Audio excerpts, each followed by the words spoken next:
The Quran claims that the people of the book will find Muhammad in the Torah and the Gospel. But here's a big problem. Muhammad's just not there. And this has led to some wild mental gymnastics trying to squeeze him into the text.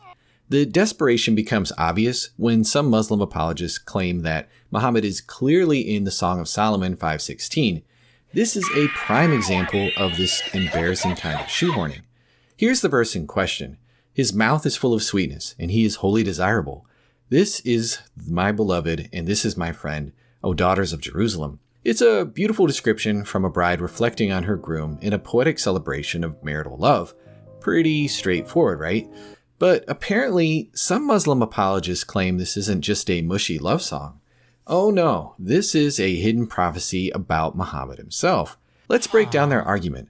The word they point to is Mahmadim, which they claim refers to Muhammad. But here's the kicker, Mahmadim is just a Hebrew word meaning desirable or precious, and it's in the plural form. The context, the bride says her man is most desirable, that's it. But somehow, some people look at this as close enough to Muhammad, which means the praised one. But let's be real, Hebrew and Arabic might be cousins in the Semitic language family, but they're not identical twins. The word Mahmadim doesn't suddenly become Muhammad just because it sounds vaguely similar. Let's humor this for just a second. If Mahmadim really refers to Muhammad, then every time the word appears in the Old Testament, we got to assume that it's talking about him. So here's what we get. In 1 Kings 26, Muhammad gets taken away from the house. Guess he didn't RSVP. In 2 Chronicles 36:19, Muhammad is burned to the ground. And in Isaiah 64:11, Muhammad is a ruin. Yikes, things just keep getting worse here.